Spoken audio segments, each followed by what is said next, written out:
जो मैं एक बार कमिटमेंट कर दी तो मैं खुद की भी नहीं सुनती। ডায়লগটা অবশ্যই অনেকে শুনেছো। কথাটা হচ্ছে, ভিডিওটা যখন আমি এপিসোড শুরু করেছিলাম তখন একটা কথা দিয়েছিলাম যে তোমাদের ভিডিও যতদিন আমি পুরোটা কমপ্লিট করতে না পারছি ততদিন কিন্তু আমি আমার এই চেহারাটাকে পাল্টাবো না। তাই ভিডিওটা কমপ্লিট হয়নি, যার কারণে এইরকম চেহারা হয়ে গেছে জানি না। তবে আশা করছি যতটা সম্ভব ভিডিও তাড়াতাড়ি শেষ করার। মিথেনটার আমি যে নোটসটা দিয়েছি তোমরা তুলে নেবে। বলছে মিথেনটা কি না, মিথেনের উৎস কোত্থেকে পাওয়া যায়? ভূগর্ভস্থ তৈলকূপ বা পেট্রোলিয়াম থেকে যখন পাতন করা হয় তখন আমরা প্রাকৃতিক গ্যাস পাই। আর যে প্রাকৃতিক গ্যাসটা পাই তার মধ্যে কিন্তু 70 থেকে 90%, 70 থেকে 90% অবশ্যই কে থাকে? মিথেন থাকে। যেটা আমরা সাধারণত ভূগর্ভস্থ থেকে যেটা পাই তার মধ্যে কিন্তু 70 থেকে 90% মিথেন থাকে।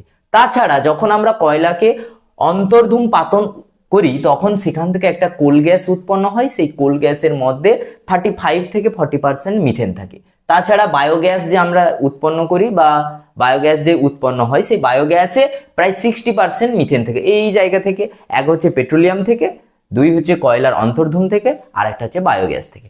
ব্যবহারটা কি না, আমরা মিথেনকে প্রধানত তাপ উৎপাদক জ্বালানি হিসেবে ব্যবহার করি। হাইড্রোজেন গ্যাসের পণ্য উৎপাদনে কার্বন ব্ল্যাক, ছাপার কালি, টাইপরাইটারের ফিতে, জুতোর কালি, টায়ার ইত্যাদি প্রস্তুতিতে মিথেন আমরা ব্যবহার করি। আর কি বলছে, হাইড্রোজেন, ফর্মালডিহাইড, মিথাইল অ্যালকোহলের শিল্প উৎপাদনের ক্ষেত্রে আমরা মিথেনকে ব্যবহার করি। রকেটের জ্বালানি হিসেবে বিশুদ্ধ তরল আমরা মিথেন ব্যবহার করি। এই পয়েন্টটা আমরা যখন পড়বো তখন কিন্তু এর ভিতরে লেখা আছে, এবং আলোচনা যখন করবো রাসায়নিক ধর্ম সেখানে কিন্তু এই মিথেনটাকে লাগবে। আর রকেটের জ্বালানি হিসেবে, তাহলে পরীক্ষায় যদি ব্যবহার আসে তুমি এই পয়েন্টটা লিখে দেবে, সোজা পয়েন্ট। রকেটের জ্বালানি হিসেবে বিশুদ্ধ তরল মিথেন ব্যবহার করা হয়। জ্বালানি হিসেবে এই পয়েন্টটাও তুলে দিতে পারো, আয়দার এটাও তুলে দিতে পারো যে হাইড্রোজেন গ্যাসের পণ্য উৎপাদনে সোজা কার্বন ব্ল্যাক, ছাপার কালি, টাইপরাইটারের ফিতে, জুতোর কালি, টায়ার ইত্যাদি প্রস্তুতিতে আমরা মিথেন ব্যবহার করব। ক্লাস 10 এর জন্য দুটো রাসায়নিক ধর্ম করলেই যথেষ্ট। একটা হচ্ছে দহন বিক্রিয়া আর একটা হচ্ছে সাবস্টিটিউশন রিঅ্যাকশন, যার বাংলা নাম হচ্ছে প্রতিস্থাপন বিক্রিয়া। আগে আসি অক্সিজেনের দহন বা দহন বিক্রিয়া। অক্সিজেনের উপস্থিতিতে বা বায়ুর উপস্থিতিতে যখন আগুন দেওয়া হবে, মিথেনকে হিট করা হবে, অগ্নি সংযোগ করলে বা হিট করলে মিথেন কি কালার প্রডিউস করবে? নীল কালারের একটা শিখা জ্বলে উঠবে, সঙ্গে কার্বন ডাই অক্সাইড, জল বা জলীয় বাষ্প এবং প্রচুর পরিমাণে তাপ উৎপন্ন হবে। এটা হচ্ছে তার রাসায়নিক বিক্রিয়া, আর এটা তার তথ্যটা, এটুকু পড়লেই যথেষ্ট।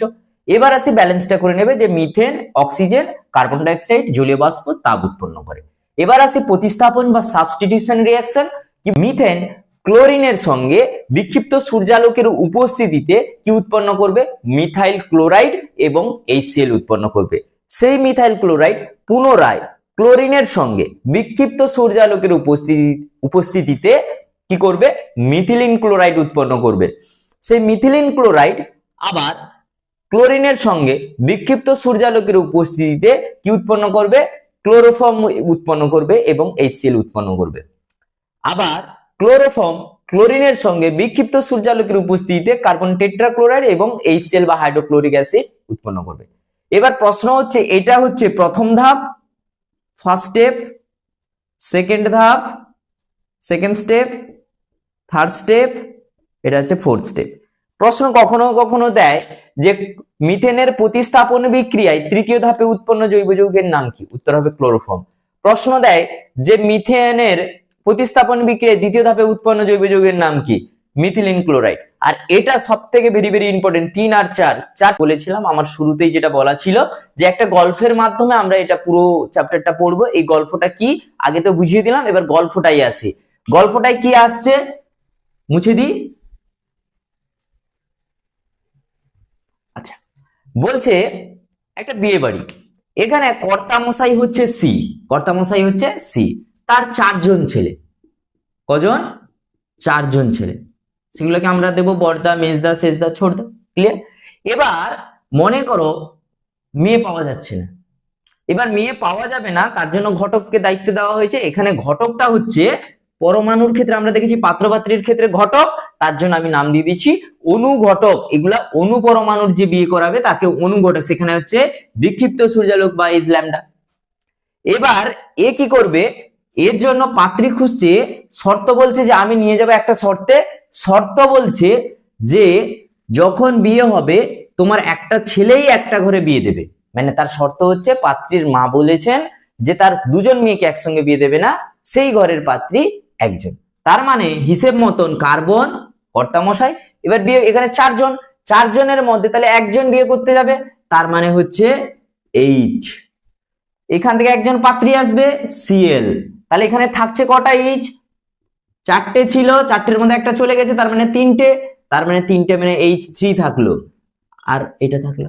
এবার তোমার প্রশ্ন এটা কিরকম, মনে করো এখানে ফটোগ্রাফার আছে, ছবি তুলবে, সে পাত্র পাত্রীর ছবি তুললো, পাত্রীর যে আরেকজন যমজ পাত্রী ছিল সে কি করলো, তার যে শালিক জামাইবাবুদের সঙ্গে, জামাইবাবুর ভাইয়ের সঙ্গে একটা ছবি তুলে নিল, এইটা হয়ে গেল, এটা দিয়ে মনে রাখতে পারো। আবার কিভাবে মনে রাখবে, এই যৌগটাকে আবার ক্লোরিনের সঙ্গে যখন করবে তুমি একটা একটা ক্লোরিন বাড়াবে, হাইড্রোজেন কমাবে, এটা দিয়ে মনে রাখতে পারো, বা এটার ক্ষেত্রে মনে রাখি, এটার ক্ষেত্রে কি বলছে, তাহলে কি করবে, তাহলে HCl বেরিয়ে যাবে, এখানে কার্বন থাকবে, হাইড্রোজেন তো চলে গেছে, তার মানে হাইড্রোজেন আর দুটো থাকবে, ক্লোরিন একটা ছিল, এর যে বোন ছিল সেখানে চলে আসবে, সেই একইভাবে এখানেও একজন ক্লোরিন, দুটো আসবে না, তার মানে হবে CH Cl3 প্লাস HCl।